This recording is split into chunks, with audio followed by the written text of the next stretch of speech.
speak to us, that you may instruct us and teach us. I pray, Father, that you will convict our hearts, Father. Draw us closer to yourself, Father. Draw us unto you, Father, that we may live in the shadow of your wing. Father, we thank you for this church.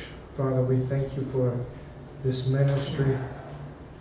Father, we ask that all that we do and say here, Father, may bring you honor and glory and praise.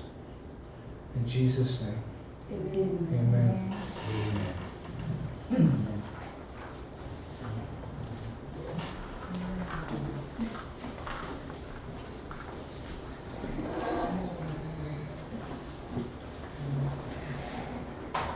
The Apostles' Creed with the souls together. I believe in God, the Father Almighty, maker of heaven and earth, and in Jesus Christ, His only Son, our Lord, was conceived by the Holy Spirit, born of the Virgin Mary, suffered under the Apostles, was crucified, dead, and buried, descended in hell, the third day rose again from the dead, descended to heaven, and seated at the right hand of God, Father Almighty. From thence shall come to judge the quick and the dead. I believe in the Holy Spirit, the Holy Universal Church, the communion of saints, the forgiveness of sins, the resurrection of the body, and the life everlasting. Amen.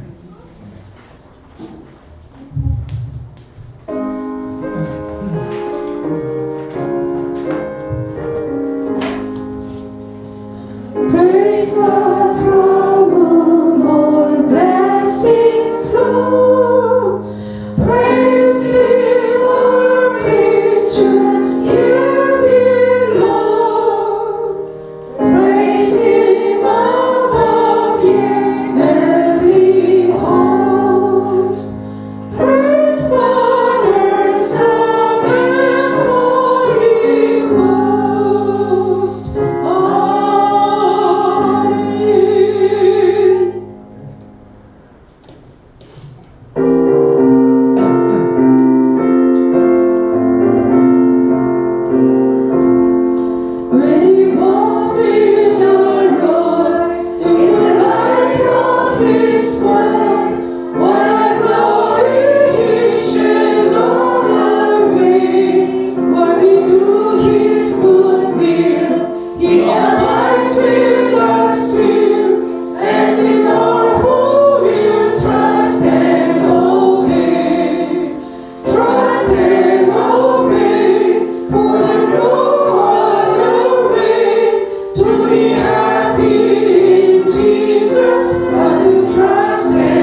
Today's scripture reading is coming from the book of Genesis, chapter 3, verses 7 through 13 that read, "Then the eyes of both were opened, and they knew that they were naked. And they sewed fig leaves together and made themselves loincloths. And they heard the sound of the Lord God walking in the garden in the cool of the day. And the man and his wife hid themselves from the presence of the Lord God among the trees of the garden. But the Lord God called to the man and said to him, 'Where are you?' And he said, 'I heard the sound of you in the garden, and I was afraid because I was naked, and I hid myself.' He said, 'Who told you you were naked? Have you eaten of the tree of which I commanded you not to eat?' The man said, 'The woman whom you gave to be with me, she gave me fruit of the tree, and I ate.' Then the Lord God said to the woman, 'What is this that you have done?' The woman said, 'The serpent deceived me, and I ate.'" This is the reading of God's Word. You may be seated now, and may I call Brother Goen to give today's message. Good to see you all. Shalom to everyone. So today we're back on the book of Genesis, and we will continue our series on the book of Genesis. And today we will focus our attention on Genesis chapter 3 verses 7 to 13. And the title of today's sermon is Run to God. Run to God. But before we begin, let us first ask the guidance of God. Let's go to the Lord in prayer. Our Heavenly Father, we commit now to you this time. May you guide us as we dive into your word. May you give us knowledge and wisdom that we may understand your message for each one of us. Thank you again, Lord, for this opportunity that you gathered us here together to hear your word. Holy Spirit, please be in our midst. Guide us. In Jesus' name we pray. Amen. So now we're on Genesis chapter 3. So let's have some review first because medyo matagal tayo na ito sa book of Genesis because may last sermon nag-preach ako regarding Mother's Day and then last sermon regarding resurrection. So now we're back on the book of Genesis. So let's recall first what we have learned in the previous chapter. So if you still remember, we started in Genesis chapter 1, looking at God as the creator and the sustainer of the universe, right? The one who spoke everything into existence. Then we saw in Genesis chapter 2 that God created Adam and Eve, right? God puts Adam and Eve in the Garden of Eden and lavishly gives them everything they need and they want. And then God gave them one commandment, only one commandment, right? They can freely eat of all the fruit from all the tree in the garden, but from the tree of the knowledge of good and evil, they shall not eat. For in the day that they eat of it, sabi, they will surely die, right? Then in the beginning of chapter 3, if we should still remember, Eve was confronted by Satan in the form of a serpent, right?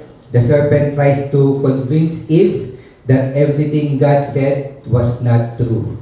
In short, Satan planted doubt in the mind of Eve that resulted Eve underestimating the authority of God. And then we saw that Satan sadly successfully deceived Eve. Diba? She ate the forbidden fruit and also ate Adam. And then also Adam ate the forbidden fruit. So meaning they already violated God's command. They have sinned against God. And this is the most tragic time in human history because this is the time when sin entered in this world. According to Romans chapter 5 verse 12, sabi dito, when Adam sinned, sin entered the world. Adam's sin brought death. So death spread to everyone, for everyone sins. Sabi sa Romans 5 verse 12. So today as we continue, we will see the consequences of their sin. So today, ito yung ating intention na makita ano ba yung consequences kinalabasan ng kanilang mga ginawang kasalanan. And I want to start by asking you a question. So, what do you do when you done something wrong? What do you do when you done something wrong? For example, in your workplace, ba? Kunyari, nagtatrabaho tayo sa bahay, nakasira tayo ng appliances ng ating amo, o kaya ay nakabasag tayo ng mamahaling plato, mga ganyan, ba? So, for example, for those of you who are working in a factory naman, nakapulyang tayo, naka-reject tayo ng mga products, or nakasira ng machine. So, what will we do? Will we tell it to our boss, or we will hide it to our boss? So, maybe depende, Brother Gowen, if mabait yung boss ko, baka sabihin ko, pero kung masama ugali, baka hindi na lang. Baka pabayarin pa sa akin yan, di ba? So, di ba? Mas mahal pa naman yung mga gamit ng mga mayayaman na yun. So, for example, you are working in a company office naman, and then you did not meet the deadline date that resulted to loss of your client. So, what will you do? Will you tell it to your boss, or will you hide it from your boss? And how about if you sin against God? When you have violated God's commandment, and when you know that you offended God, what will you do? Will you hide from God, or will you run from God? So now, we're gonna pick up the story right after Adam and Eve committed sin. We will see what they did after they committed sin. Did they run to God, or did they run from God? So yan po yung ating titingnan sa ating pong pag-aaral today. So let's read. Let's begin in Genesis chapter 3 verse 7. Genesis chapter 3 verse 7, sabi dito, "At that moment, their eyes were opened, and they suddenly felt shame at their nakedness. So they sewed fig leaves together to cover themselves." So it says here, at that moment, meaning right after Adam and Eve ate the forbidden fruit, their eyes were opened daw po. So what does it mean that their eyes were open? Well, this illustrates Adam and Eve's newfound understanding and awareness. They now knew evil and sin. They now knew evil and sin because before eating the forbidden fruit, Adam and Eve were not aware of sin and evil. Di pa nila alam yung kung ano yung masama. They have no idea what evil is. They don't know bad things. All they knew was good. Only good. Yun lang po yung alam nila. Because they were still in the state of innocence that time. They were still in the state of innocence that time. Their minds were clean. Their hearts were still pure that time. Yun po yung ibig sabihin ng state of innocence. But when they ate the forbidden fruit, their eyes were open. Their eyes were open na. Their minds and hearts are now corrupted. They are not pure anymore. And that marks the loss of their innocence. So do you remember when we were still a child, right? We used to play inside the house even wearing nothing, right? And yet we're not ashamed. Even outside the house, we play in the rain wearing nothing, but yet we're not ashamed, right? Because we are still innocent that time, right? Our mother will even beat us, right? And yet we are not ashamed, right? If I can recall it right, naalala ko, parang elementary na ako, pinapaliguan pa ako ng nanay ko, right? Siguro yung iba sa atin, ganun din ginagawa sa mga anak natin. But there was a point in time na sinabi ko na, oops, kaya ko na pong maligo mag-isa, I can take a bath by myself. But ang dahilan nun ay nagkaroon na ako ng hiya. Nahiya na ako. I don't want anybody to see my naked body anymore, even my parents. So this is almost same like what happened to Adam and Eve. After eating the forbidden fruit, they now become conscious of their nakedness and felt ashamed. Suddenly, they realized na, oh, naked pala kami, wala pala kaming saklot. So, what they did is they rushed and looked for fig leaves to cover their naked bodies. They rushed and looked for fig leaves to cover their bodies, sabi dito. Well, this is natural human instinct, right? Natural human instinct. Every time people committed sin, first thing that they will do is to cover their sin, right? They will try to cover their sin with their own works, with their own good works. Halimbawa, yung mga asawang lalaki, kapag nagkaroon ng kasalanan yan sa mga asawa nilang babae, ang gagawin niyan, bibigyan ng regalo yung mga asawa nila. Right? May ganun lagay. Tapos, uuwi ng maaga yan. Palaging nasa bahay yan, di ba? Lahat gagawin para sa asawa nila. Pero ako po, iba po ako. Lahat ng ayaw ng asawa ko, ginagawa ko.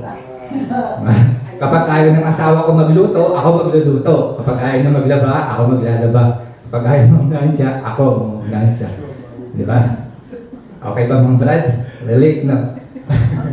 relate. So let's continue. Let's continue. Verse 8 to 9. Sabi dito, when the cool evening breezes were blowing, the man and his wife heard the Lord God walking about in the garden. So they hid from the Lord God among the trees. Then the Lord God called to the man, "Where are you? Where are you?"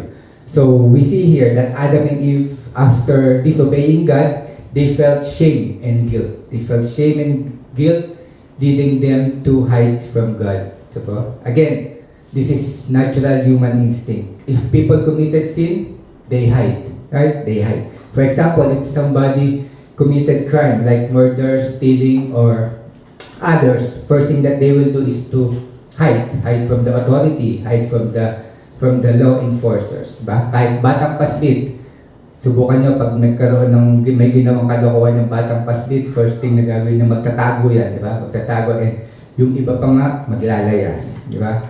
So we can see here, ganun din yung ginawa ni Adam. This is what Adam and Eve did when they heard the Lord. They hid themselves because they know that they done something wrong. So we can see here now the beginning of broken relationship between man and God. Adam and Eve now begin to distance themselves to God na.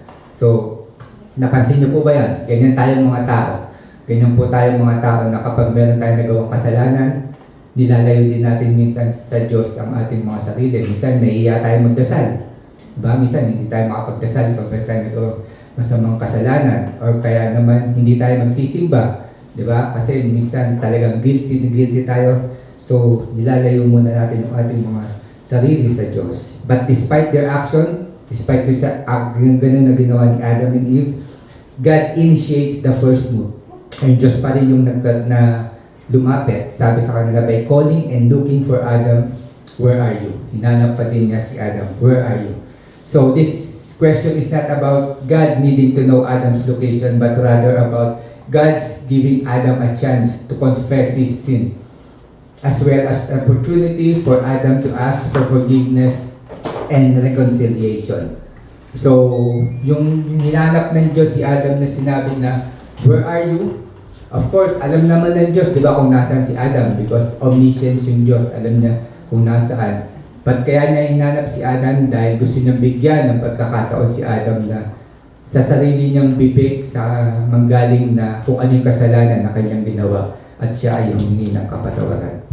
But what is the reply of Adam? Sabi dito sa verse 10 and 11, he replied, I heard you walking in the garden, so I hid. I was afraid because I was naked. Who told you that you were naked? The Lord God asked. Have you eaten from the tree whose fruit I commanded you not to eat? So we see here that sin has not only made Adam feel ashamed, but also afraid.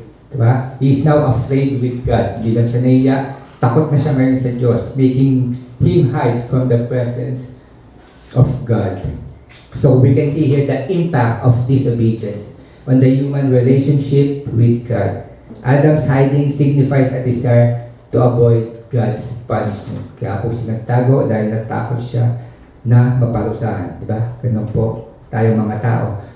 So we now see here the immediate consequences of sin. So ito na yung consequences ng sin. First is shame, fear, and distancing from God's presence. This shows us that disobedience leads to a broken relationship with God. So yun po yung kinahihit ng ating paglabag sa Diyos. Ito po yung nawawala yung ating relasyon sa Kanya. And then God asked Adam two questions. Makita natin dito, nagtanong ang Diyos kay Adam ng dalawang tanong. First is, who told you you were naked? Who told you you were naked? So think about it. No one spoke aloud to Adam and Eve that they were naked, right? Wala naman nagsabi sa kanila na they were naked. Nobody informed them that they were naked. So how did they know that they were naked? How did they know they were naked? Their conscience told them. Their conscience told them. So they have now a conscience. They are now in the state of conscience. So kanina, nasa state of innocence sila. And now, they are in the state of conscience na tinatawag. All human beings have conscience po. Kahit yung iba parang walang konsensya, pero lahat po meron pong konsensya. It is what's inside of us that tells what is bad or what is good, what is right or what is wrong. That is conscience po. Then God, next question to Adam is, did you eat the forbidden fruit? Did you eat the forbidden fruit? This is a direct interrogation about disobedience. Direct ang tanong ito. So, but here we see God's direct to the point question to Adam and Eve. Again, this is a question that initiates, intended to get Adam to admit his sin and ask for forgiveness. So, syempre, alam naman ni Diyos na kinain niya na, di ba? So, kaya siya tinatanong is, binibigay siya ulit ng pagkakataon na umamin sa kanya sa kasalanan, na sa mga bibig nila mismo manggaling yung kasalanan nila. God is giving them again an opportunity to explain and to be sorry for what they have done. So you see, God always give another chance every time we committed sin. So ganun po kabuti ang ating Diyos. But what is the response of Adam? Ano yung reply na naman ni Adam? According to verse 12, sabi dito sa verse 12, the man said, the woman whom you gave to be with me, she gave me fruit of the tree, and I ate. So this is Adam's reply. Instead of asking for forgiveness, he points finger to Eve po. The woman you gave me, this is all her fault. Yung gusto niya sabihin. Adam now tries to shift the blame to his wife. But if we will analyze his answer to God, Adam is not only blaming Eve here. The worst is Adam is blaming God. Right? Ikaw kasi, nananahimik ako dito mag-isa sa garden, binigay-bigay mo pa yung babae na yan. So, ayan tuloy, na kasala ako. So, when God heard the answer of Adam, He now asked Eve. So, si Eve naman yung tinanong. Verse 13, sabi, then the Lord God said to the woman, what is this that you have done? The woman said, the serpent deceived me and I ate. So, this is Eve's reply. She explained that the serpent deceived her and then she admitted that she ate the fruit. So, very good. Inamin niya yung kanyang kasalanan. But also points finger to the serpent's influence. So, dito makita natin, imagine natin yung scenario, di ba? Si Adam, tinanong ng Diyos, sabi ni Adam, si Eve kasi, pinakain ako eh. Tapos si Eve naman tinanong, yung serpent kasi, di ba? So, nagkaturuan na sila. So, here we saw blame shifting again, right? Adam blames Eve for giving him the forbidden fruit. He also blames God for placing Eve in the garden, while Eve blamed the serpent for deceiving her. So, yan, nagkaturuan na. What we can see here is that they are just trying to avoid the responsibility. They're just trying to avoid the responsibility for their action, for their mistake, by placing blame on others rather than acknowledging their own mistakes. Diba? And this is also true for all of us. Diba? Totoo to para sa ating lahat. Every time we committed sin, our human tendency is to avoid accountability, right? And to find scapegoats for our mistakes. We will try to blame others for the sin that we have done. So we can see here the problem of self-justification. Ito po yung tinatawag na self-justification. Meaning, we try to cover our sin with the sin of others. We want to look good by putting blame to others. We want to look good by doing good works. Covering our bad works with our good deeds.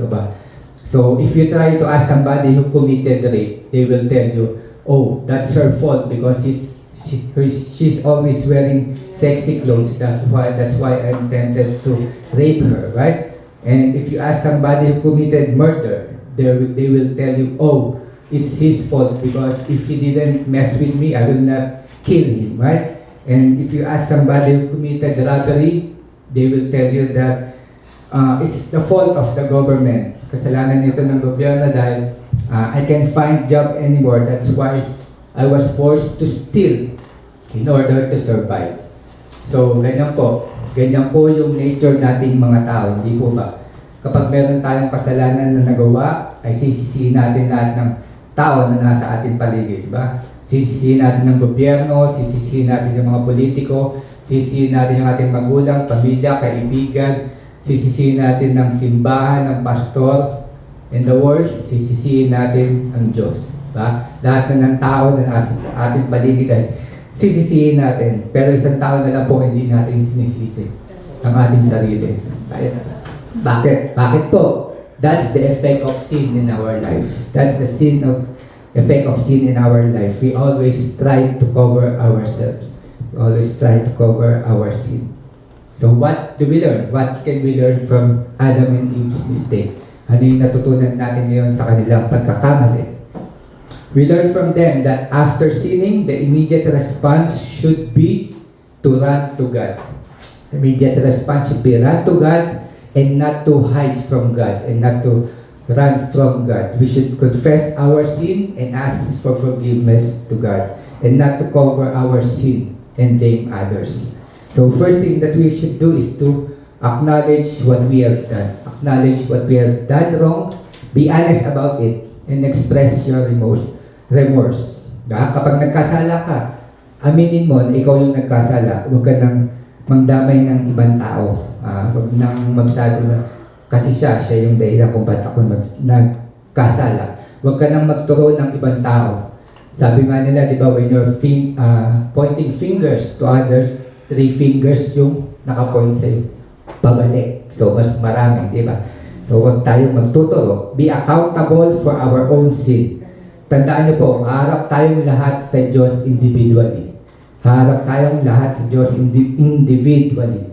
Kapag tinanong ng Diyos, bakit mo ginawa ang kasalanan na to? Hindi mo pwedeng sabihin na, kasi po si kasi po si ganyan, kasi yung ganito, kaya ako nagawa to.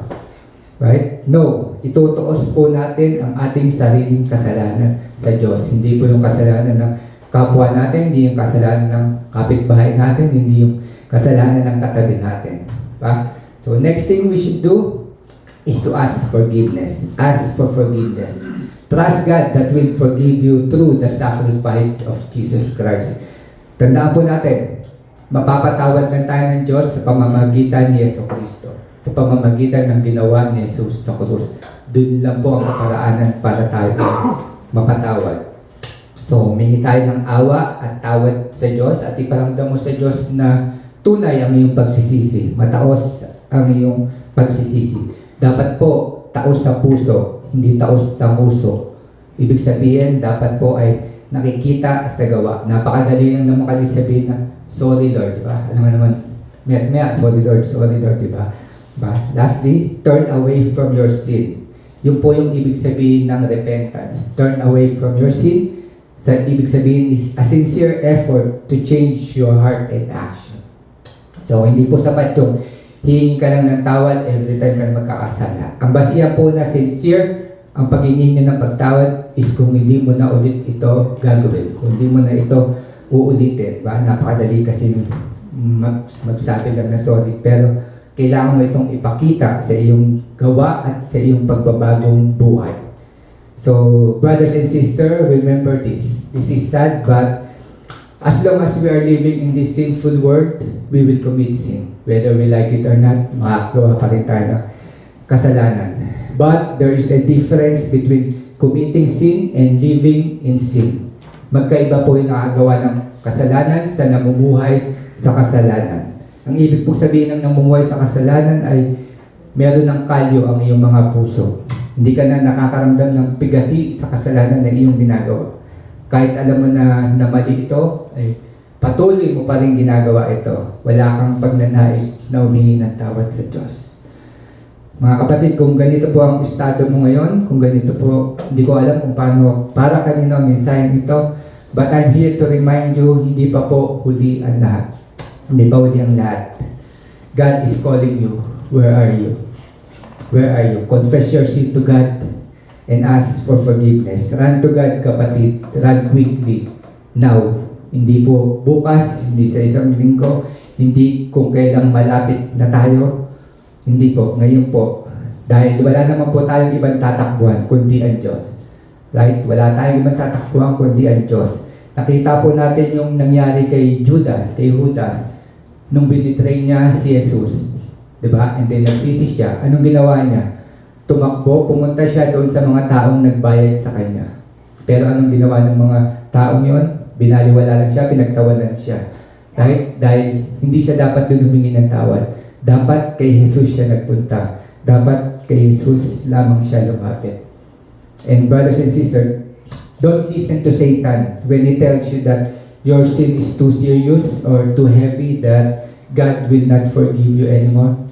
Well, that is another Satan lie to discourage you to run to God. Ito po ay kasinungalingan na naman ni Satan. According to 2 Corinthians chapter 7 verse 10, sabi dito, "And now I rejoice, not because you were made sorrowful, but because your sorrow led you to repentance. Godly sorrow brings repentance that leads to salvation." Brothers and sisters, kung sino man sa inyo sa sandaling ito na yun na nga, nakaramdam na kayo ng pagsisisi, nakaramdam na kayo ng bigati ngayon sa inyong mga kasalanan, kung anumang kasalanan ang kinalalagay nyo ngayon, ay huwag nyo pong sayangin ang pagkakataong ito. Huwag nyo pong sayangin ito dahil kinakatok po tayo ng Diyos. Run to God. Run to God po. And as I end, I want to encourage you all with this passage found in Romans chapter 5, 6-9. Gusto ko po sana na ilagay nyo ito, kabisaduhin nyo kung pwede, ilagay ito sa inyong mga puso. Romans 5 verse 6-9. Romans 5 verse 6-9. "For while we were still weak, at the right time Christ died for the ungodly. For one will scarcely die for a righteous person, though perhaps for a good person one would dare even to die. But God shows His love for us, in that while we were still sinners, Christ